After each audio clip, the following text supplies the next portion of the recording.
Hello बच्चों, आज हम करेंगे बेसिक कॉन्सेप्ट ऑफ एक्सरसाइज 2.3। सबसे पहले हम पढ़ेंगे फंक्शन के बारे में। फंक्शन क्या होता है? A relation F from a set A to set B is said to be function if every element of A has one and only one image in set B. यानी कि जो set ए है उसके जितने भी एलिमेंट होंगे उन सब के पास ओनली वन इमेज होगी in set B. The function F from A to B is denoted by F from A to B. If A comma B belongs to F then F of A is equal to B. Then B is called image of A under F and A is called pre-image of B under F. अब हम करेंगे example number 10। Let n be set of natural number and relation R be defined on n such that R have ordered pair x, y such that y is equal to 2x। X और Y belong करते हैं natural number से। सबसे पहले हमसे पूछा है domain.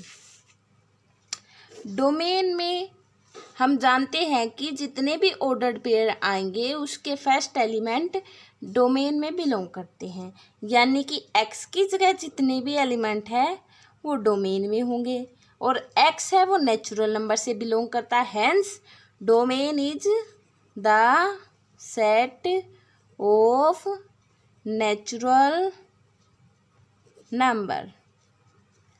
उसके बाद हमसे पूछा है कोडोमेन। कोडोमेन किसके इक्वल होगी? जो सेट गिवन है उसके सारे के सारे एलिमेंट कोडोमेन में आएंगे, यानी कि कोडोमेन किसके इक्वल होगी? The set of all natural numbers. उसके बाद हमसे पूछा है रेंज। हमें पता है कि रेंज में ऑर्डर्ड पेयर के सेकंड एलिमेंट आते हैं, यानी कि y की जगह जितने भी एलिमेंट आएंगे वो रेंज में बिलोंग करेंगे। और हमें गिवन है कि y है वो 2x के इक्वल है, यानी कि जो y है वो इवन नेचुरल नंबर है। Hence range is the set of all even natural numbers. उसके बाद हमसे पूछा है कि इज आर इज फंक्शन, कि जो गिवन रिलेशन है वो फंक्शन है या नहीं है। जैसा कि हमने डेफिनेशन में पढ़ा था कि ये जो गिवन रिलेशन है फंक्शन कब होगा? जब एवरी एलिमेंट के पास one and only one image होगी। मान लेते हैं कि हम एलिमेंट लेते हैं एक्स की जगह 3, तो इसकी इमेज क्या आएगी? y is equal to 2 into 3 is equal to 6। Only one image आई है। सिमिलरली हम डिफरेंट डिफरेंट एलिमेंट लेंगे और हमें डिफरेंट डिफरेंट इमेजेस मिलेगी जो कि हर एक एलिमेंट के लिए वन होगी। Hence it is a function, यानी कि आंसर आ गया हमारा यस में। अब हम पढ़ेंगे some function and their graph. सबसे पहले आइडेंटिटी फंक्शन डिफाइन करते हैं। A real valued function F from R to R by y is equal to f x is equal to x for each x belongs to R, such function is called identity function. यदि हम जो ये given function है इसका graph बनाएंगे तो ऐसे बनेगा। पहले तो एक्स और वाई एक्सिस ड्रॉ करेंगे, ये हमारी एक्स एक्सिस होगी। अब हमें ग्राफ किसका बनाना है? Y is equal to f x is equal to x. यहाँ पे हम मान लेते 2 4 6 है।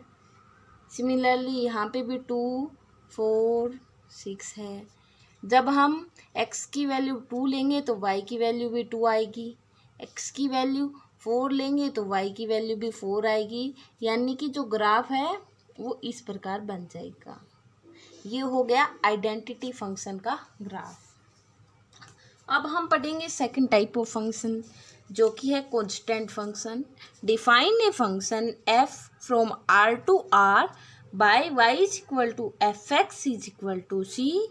एक्स है वो बिलोंग करता है रियल नंबर से and c is constant for each x belongs to R. हम देखो इसमें क्या होता है कि हम कोई भी एलिमेंट लेंगे सेट का, उसके लिए इमेज है सभी एलिमेंट के लिए सेम होगी। यदि हम एक्स की जगह 1 लेते हैं तो y की value f of 1 is equal to C. यदि हम x की जगह 2 लेंगे तो भी इसकी इमेज c आएगी, यानी कि इमेज में ओनली वन एलिमेंट है जो कि c है और कांस्टेंट है। फॉर एग्जांपल हम कोई फंक्शन लेते हैं f x is equal to 1। इसके लिए हम एक्स की कोई भी वैल्यू लेंगे तो हमारे पास इमेज है वो 1 के इक्वल होगी, यानी कि it is a constant function. Graph बनाएंगे तो ये ऐसे बनेगा, यहाँ पे y इज इक्वल टू 1 है, यहाँ पे x 1 2 3 -1 -2 -3। x की वैल्यू 1 लेंगे तो भी y की वैल्यू 1 आ रही है, 2 लेंगे तो भी y की वैल्यू 1 आ रही है, यानी कि कांस्टेंट इमेज मिल रही है, hence it is a constant function. अब हम करेंगे थर्ड टाइप ऑफ फंक्शन जो कि है polynomial function. A function f from R to R is said to be polynomial function if for each x belongs to R, y is equal to fx is equal to a naught plus a1x plus dash dash dash plus an x की power n, where n is non negative integer. यानी कि जो n है वो हमारे पास only positive integer होगा।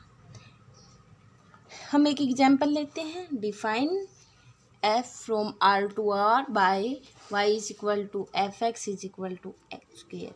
यहाँ पे n की वैल्यू कितनी है 2, जो कि नॉन नेगेटिव है, hence it is a polynomial function. हमसे पूछा है draw graph and complete the table. हमें गिवन है कि y है वो एक्स स्क्वेयर के इक्वल है। जब x की वैल्यू -4 है तो y की वैल्यू क्या होगी -4 का स्क्वायर यानी कि 16। सिमिलरली यहाँ पे 9 4 1 0 1, यहाँ पे 2 की पावर 2 4, 3 की पावर 2 9, 4 की पावर 2 16। यदि हमें इसका ग्राफ पूछा जाए तो इसका ग्राफ यूँ बनेगा y is equal to x square. ये हमारी y एक्सिस है, ये हमारी x एक्सिस है। देखो यहाँ पे x की वैल्यू 0 है, यहाँ पे 1 है, यहाँ पे -1। अब देखो यहाँ पे -1 और 1 है तो इमेजेस क्या आ रही है सेम, जो कि हमें गिवन है कि -1 पे भी 1 है, 1 पे भी 1 है, तो ग्राफ बन जाएगा पैराबोलिक ग्राफ। उसके बाद हम करेंगे 4 type of function. Rational function are function of type f(x) by gx where f(x) and gx are polynomial function of x where gx not equal to 0। जो हमें एग्जाम्पल नंबर 15 गिवन है NCERT book में, हमसे complete the table पूछा है और graph पूछा है। सबसे पहले तो हम टेबल कंप्लीट करेंगे। हमें given function f(x) is equal to 1/x। जब हम x की वैल्यू -2 पुट करेंगे तो y है वो किसके इक्वल होगा 1/-2 यानी कि -0.5। सिमिलरली जब हम x की जगह -1.5 लिखेंगे तो हमारे पास y की वैल्यू आ जाएगी 0.67। जब -1 पुट करेंगे तो y की वैल्यू आ जाएगी -1, -0.5 पुट करेंगे तो -2, यहाँ पे 4 आ जाएगी 2 1 0.67 और 5।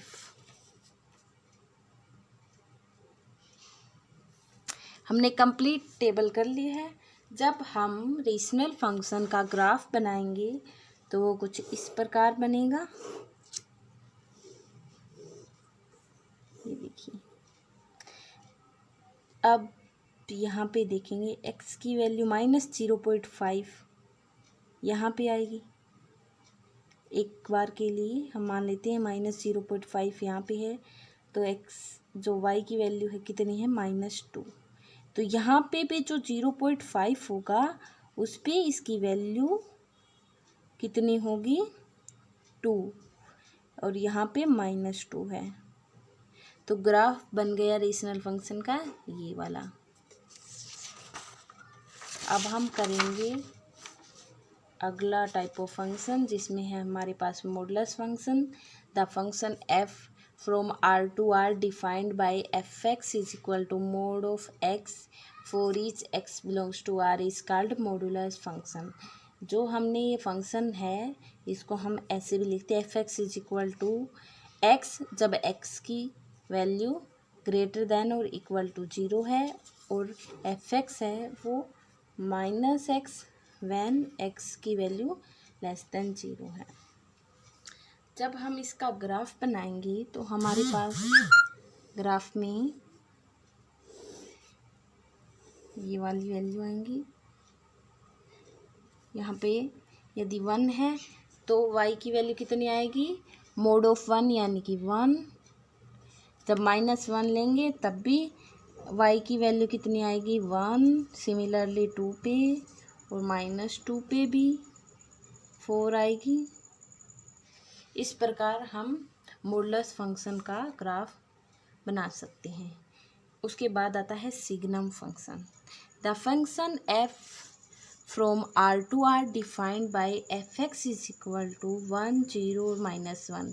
कंडीशन क्या है कि y की वैल्यू 1 कब होगी जब x की वैल्यू ग्रेटर देन 0 होगी, और y की वैल्यू 0 होगी when x is equal to 0, और जो y की वैल्यू -1 कब होगी जब x की value less than 0 is called signum function.